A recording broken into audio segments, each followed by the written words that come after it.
Magandang hapon sa ating lahat. Magandang araw. Nandito kami ngayon upang isasadula ang patungkol sa magkuliya. Ang aming pagsasadula ay patungkol sa mga mag-aaral at sa isang guro kung saan ipinapaliwanag ng guro ang patungkol sa mga uri ng magkuliya. Ito ay asimilasyon, pagpapalit ng kunima, metathesis, pagkakaltas ng kunima at pagkaakot. So matutunayan natin ngayon kung gaano talaga kahalaga ang ang magkuliya patungkol sa ating buhay din at paano natin nalalaman kung ano ang natin tawag ito. So dadako na tayo sa pagsasadula ng isang guro at mga mag-aaral. Okay, magandang araw, class. Magandang araw po, Ginoong! Okay, so please sit down. Okay, so ngayon ay pag-aaralan natin ang iba't ibang proseso ng monopolohiya. Pero para masaya, gagamit tayo ng halimbawa sa tunay na usapan. So, unang proseso meron tayong tinatawag na asimilasyon. So, bago tayo magsimula, sino dito sa inyo ang may halimbawa patungkol sa asimilasyon? Okay, Mr. Piro. Ang halimbawa ko po sa simulasyon ay yung bumili ako ng pang-barya. Okay, very good. Okay po.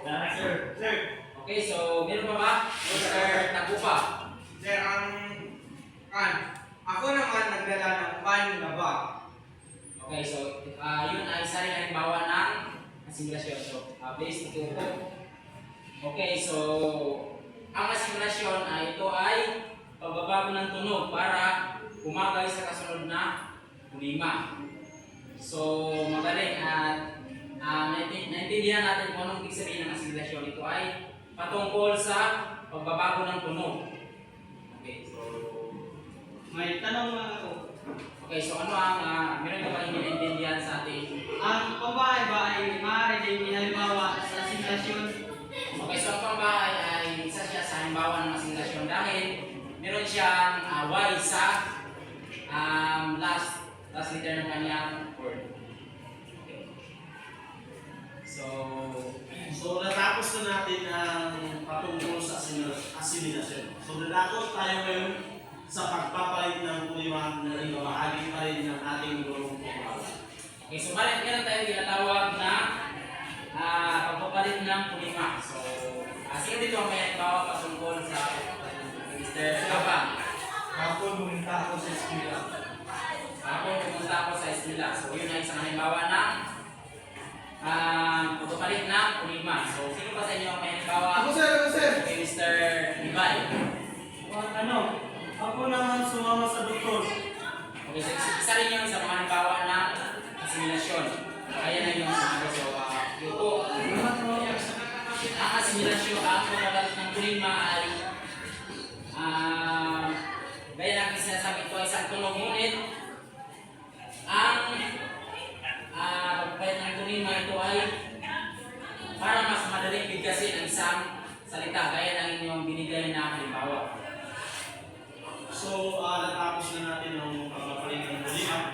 So dadako tayo ngayon sa metathesis. Kung ano talaga ang ibig sabihin ng metathesis na ipagin ngayon sa ating guro at siguro Okay, so meron tayong tinatawag na metathesis. Okay, so bago tayo magpatuloy, magbigay mo na sa halimbawa Mr. Linson. Isa pong halimbawa ng metathesis ay, nako, ang kalagdag do sa bag naging kalakrad. Okay, so isa yun sa mga halimbawa ng metathesis. Okay, so mag-iupo. Ang metathesis ay pagpapalitan ng posisyon ng tunog na salita. Manitawag ako sa metathesis, sir. Okay, so meron pa bang okay, so magbigay ng isang halimbawa patungkol sa metathesis. Ang tanim masaan ay naging tamnan sa halip ng taniman. Okay, so isa yun sa mga halimbawa ng metathesis. Ito ay pagpapalitan ng posisyon ng tunog Yes, sir. na salita. So, tapos na natin ang metathesis. So, bago natin talakayin ang pag-angkop, dadako muna tayo ngayon sa pang-apat na uri ng monopolohiya. Ito ay ang pagkakaltas ng kunima. na bahagi pa rin ni Ginoong Puklawan. Okay, meron tayong tinatawag na pagkakaltas ng punima. Pero gaya ng ating ginawa kanina, bigyan muna ng isang halimbawa patungkol sa pagkakaltas ng punima, Mr. Agupa. Bibili sana ako ng kanan, kaso naging tan na lang. Okay, very good. Pakiupo. Ayun ang isang halimbawa ng pagkakaltas ng punima dahil kinaltasan niya yung bali isang word ng punima. At okay, Mr. Gapang, meron ka bang idea patungkol sa pagkakaltas ng punima? Tayo. At ang marino nagiging manong. Okay, very good. Isa rin yun sa halimbawa ng pagkakaltas ng punima. Sir, ako sir. Okay, so bigay na ang halimbawa. Sir, ang halimbawa ko is pag pinagsama mo yung takip tsaka yung an, makipan ba yung sagot? Yes. Isa rin yun sa mga halimbawa ng pagkakaltas ng punima. Yupo. Ang pagkakaltas ng punima ay nawawala ang isang tunog ng isang salita. Okay. So, natapos na natin ang pagkakaltas ng punima. Pupuntahan natin para mas maintindihan natin hindi mabubuo ang morpolohiya kung walang pag-aangkop. So, pupuntahan natin ang pag-aangkop na ipapaliwanag pa rin ng nag-iisang guro natin na si Ginoong Puklawan. Ginoong ipapaliwanag mo. Okay, meron tayong tinatawag na pag-aangkop. So, si Mr. Ivan, meron ka mga halimbawa? Ang halimbawa ko po ginawa ay, ngayong tag-init, ang init talaga. Okay, very good. Isa rin yun sa mga halimbawa ng pag-aangkop. Sino pa sa inyo ang may halimbawa? Okay, Mr. Jimson. Oo nga, pero pag taglamig, malamig naman. Okay, magaling po. Ang pag-aangkop ay pagbabago ng tunog para umayon sa kabuuan ng salita. So, maraming salamat sa magpapatawa sa manunood ng aming video ngayon. Ang aming video ay patungkol sa morpolohiya. Ito ay ang pagsasalunan namin patungkol sa morpolohiya na ibinabahagi ng mga mag-aaral.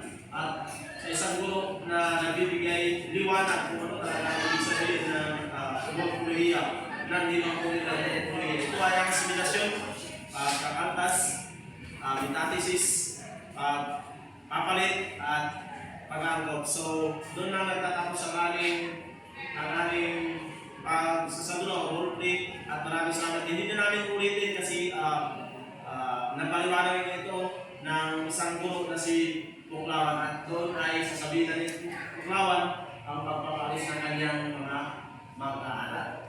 Okay, magandang araw at salamat sa inyong pag-cooperate when it comes to our discussion for today. So please, pakitayo.